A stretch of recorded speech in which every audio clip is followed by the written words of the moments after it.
Electronics से संबंधित video lecture की सीरीज के 12वें लेक्चर में आज एक पाई प्रकार के चतुर टर्मिनल नेटवर्क के चारों एच प्राचल ज्ञात करने की गणितीय विधि का वर्णन किया जाएगा।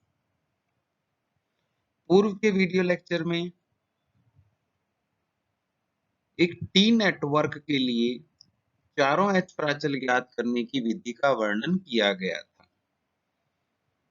आज प्राचल एच ही है, किंतु दिया गया परिपथ एक पाई नेटवर्क या डेल्टा नेटवर्क होगा।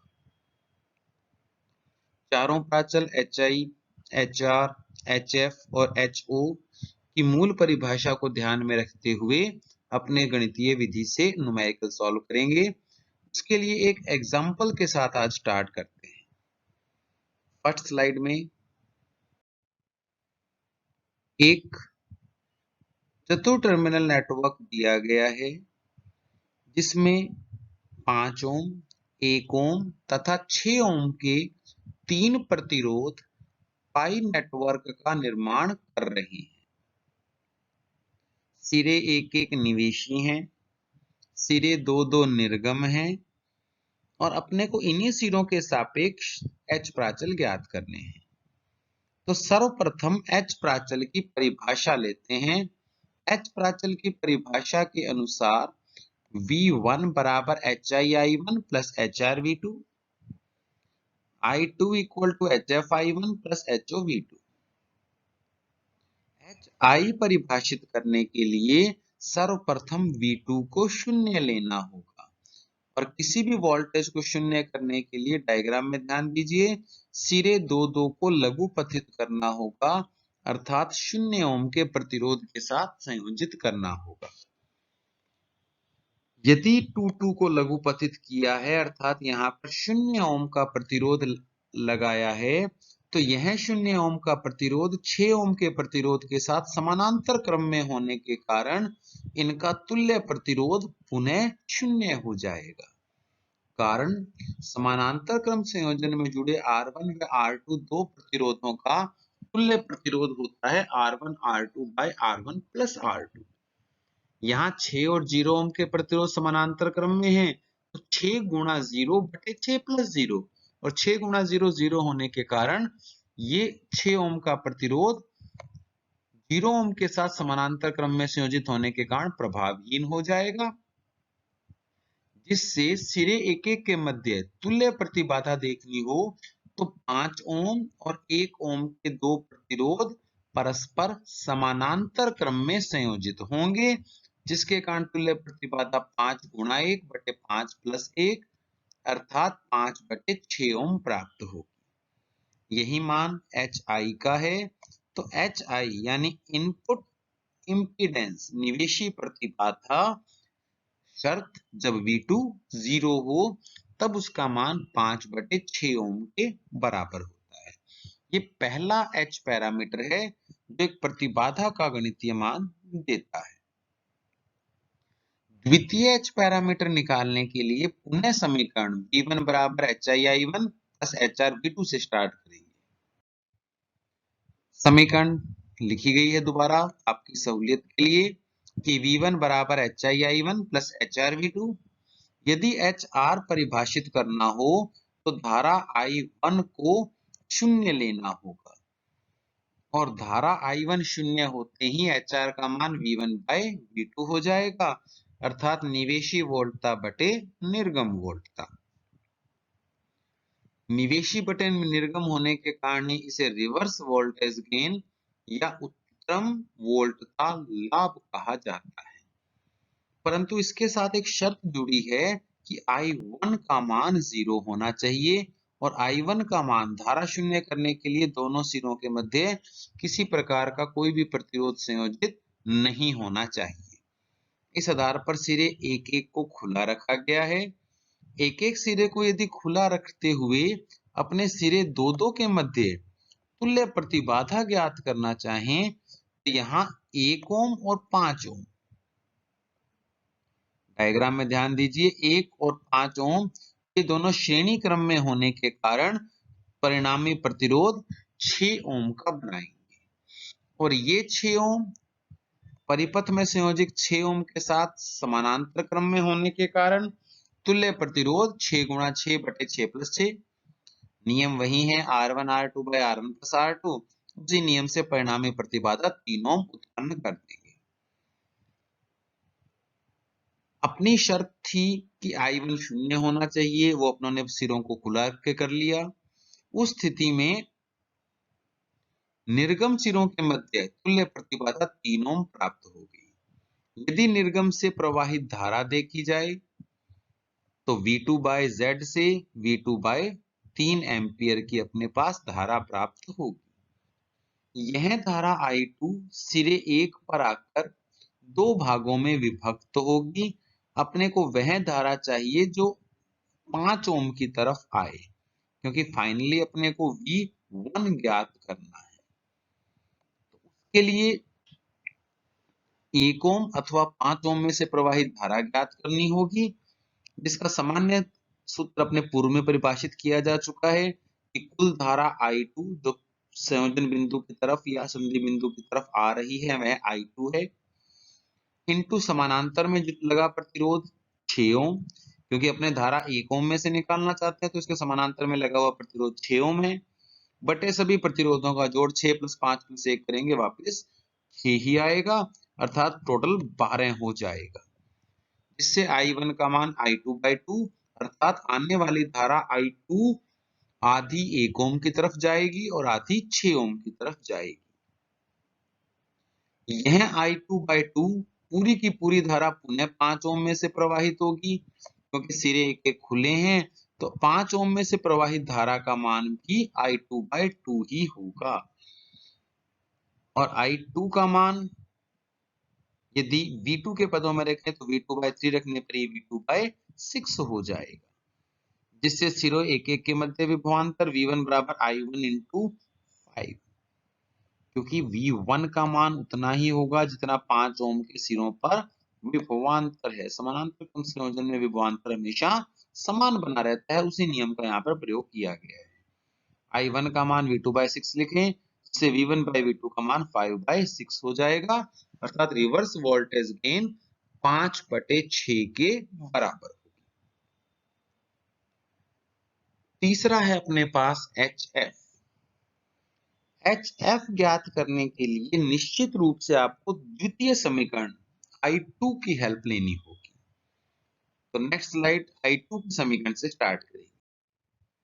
I2 = HF I1 + HO V2। यदि HF परिभाषित करना हो तो V2 को 0 करके सेकेंड टर्म को 0 बनाना होगा, जिससे HF का मान I2 by I1 अर्थात forward current gain I2 by I1 के बराबर होगा। शर्त यह है कि V2 शून्य होना चाहिए, अर्थात निर्गम सिरे लघुपतित हों, और लघुपतित सिरे करने के लिए दो के मध्य 0 प्रतिरोध लगा दिया और शून्य प्रतिरोध करते ही पूर्व की तरह जैसे परिभाषित कर चुके हैं कि 0 के समानांतर क्रम में आप कोई भी प्रतिरोध लगा दो, उन दोनों का तुल्य मान तो 0 ही आएगा, इसलिए 6 ओम प्रभावहीन हो गया। अब सिरे एक एक के मध्य बात करें, इनके मध्य तुल्य प्रतिबाधा निकालनी हो तो 1 ओम और 5 ओम के दो प्रतिरोध परस्पर समानांतर क्रम में हैं, जिनका परिणामी R1 R2 अर्थात 1 × 5 डिवाइडेड बाय 1 + 5 5/6 ओम के बराबर होगा। और निवेशी सिरों से प्रवाहित धारा अर्थात यहां से जो धारा जाएगी I1, उसका गणितीय मान अपने V1 के पदों में ज्ञात कर सकते हैं, क्योंकि I1 का मान V1 बटे तुल्य प्रतिबाधा होगा, जो 5/6 के बराबर है। वो मान रखा 5/6 V1 by 5/6 किया तो अपने पास 6 V1 by 5 I1 का मान आ जाएगा। ये धारा I1 बिंदु A पर दो हिस्सों में प्रवाहित होगी। पहला हिस्सा 1 ओम की तरफ जाएगा और दूसरा हिस्सा 5 ओम में से होकर प्रवाहित होगा। जो हिस्सा 1 ओम में से जाएगा वह अगले बिंदु पर जहां I2 धारा का निर्माण करेगा, क्योंकि शून्य प्रतिरोध में से ही संपूर्ण धारा होकर प्रवाहित होगी, अर्थात I1 धारा का वह घटक जो 1 ओम में से प्रवाहित हो रहा है, वही घटक I2 के गणितीय रूप के बराबर होगा। चिन्ह परिपाटी के अनुसार I2 की दिशा पाई नेटवर्क की तरफ अर्थात अंदर की तरफ होनी चाहिए, परंतु अपने धारा विभाजन के अनुसार धारा की दिशा बाहर की तरफ है, इसलिए यहाँ जो I2 का मान निकाला जाएगा उसका मान ऋणात्मक लिया जाएगा। दोबारा एक बार इस पॉइंट पे डिस्कस कर लेते हैं। जब कभी भी अपने इस प्रकार के पाई नेटवर्क का निर्माण करते हैं तो एक चिन्ह परिपाटी परिभाषित है जिसके अनुसार I2 की दिशा अंदर की तरफ होनी चाहिए, तभी उस दिशा का मान पॉजिटिव लिया जाता है। परंतु इस परिपथ में यदि I2 की दिशा देखी जाए तो वो तो अपोजिट आएगी, इस तरफ आएगी। तो अपने पास जो I2 होना चाहिए, अब प्लस दिशा अंदर की तरफ हो रही है और अपने पास धारा की दिशा बाहर की तरफ आ रही है, इस कारण जो धारा I2 होगी वो नेगेटिव साइन के साथ होगी। इसलिए I2 का मान धारा विभाजन सूत्र से टोटल करंट I1 इंटू समानांतर में लगा प्रतिरोध 5 ओम बटे 1 + 5 6, तो 5I1/6 विद नेगेटिव साइन होगी, जिससे HF का मान I2/I1 नेगेटिव 5/6 के बराबर हो जाएगा। ये फॉरवर्ड करंट गेन है, नेगेटिव साइन केवल और केवल दिशा के लिए लिया जाता है।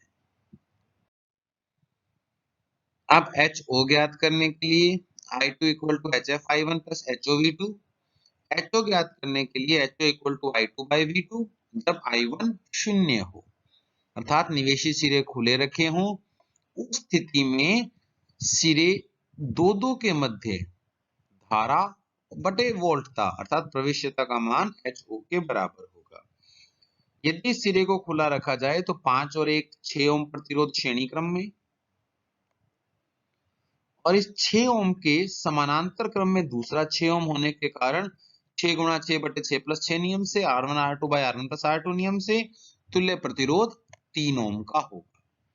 ये HO का गणितीय मान ज्ञात करना हो, इसके व्युत्क्रम के बराबर आएगा, 1/3 ओम इनवर्स के बराबर हो जाएगा। तो HO अपने आप में एक निर्गम प्रवेश्यता है, किंतु शर्त यह है कि I1 0 हो अर्थात निवेशी सिरे खुले। इस प्रकार से एक पाई नेटवर्क के लिए भी चारों H प्राचल ज्ञात किए जा सकते हैं। Z प्राचल, Y प्राचल तथा H प्राचल, तीनों ही प्राचल किसी भी चतुर टर्मिनल नेटवर्क के लिए बहुत महत्वपूर्ण है, किंतु अपने सिलेबस के अकॉर्डिंग देखें या यूज के अकॉर्डिंग देखें, सबसे महत्वपूर्ण होते हैं H प्राचल, क्योंकि ये प्रतिबाधा को भी परिभाषित करते हैं, ये वोल्टेज गेन भी बताते हैं, करंट गेन भी बताते हैं, और फाइनली इंपीडेंस यानी प्रवेश्यता को भी परिभाषित करते हैं। इस कारण से इनका ट्रांजिस्टर्स के अध्ययन में बहुत विस्तृत उपयोग किया जाता है। अपने सिलेबस की में है ये चीजें, जिसमें अपने ट्रांजिस्टर्स के लिए इस H पैरामीटर्स की सहायता से उनका विश्लेषण किया जाएगा। किंतु इस यूनिट के सिलेबस के अकॉर्डिंग देखा जाए तो H पैरामीटर्स का काम एक बार यहीं पर समाप्त होता है। आगे के वीडियो लेक्चर्स में अपने मुख्य रूप से बात करेंगे वो होगी प्रमेय के बारे में, नेटवर्क थ्योरम्स। कई बार परिपथ बहुत जटिल होते हैं और आपको जटिल परिपथ को भी यदि आपको सॉल्व करना हो तो उसके लिए कई प्रमेय परिभाषित की गई हैं, सत्यापित की गई हैं, जिनके उपयोग से परिपथ को हल करना बहुत सरल हो जाता है। आगे के वीडियो लेक्चर्स में अपने उन प्रमेयों के बारे में डिटेल में अध्ययन करेंगे। इससे पहले आज का असाइनमेंट क्वेश्चन, 6 ओम 4 ओम तो 3 ओम के 3 प्रतिरोध दिखाए गए हैं। आपको इन नेटवर्क के लिए H प्राचल ज्ञात करनी है। आप अपने सॉल्यूशंस मुझे व्हाट्सएप कर सकते हैं। आज के लिए इतना ही। Have a nice day, see you in next video lecture.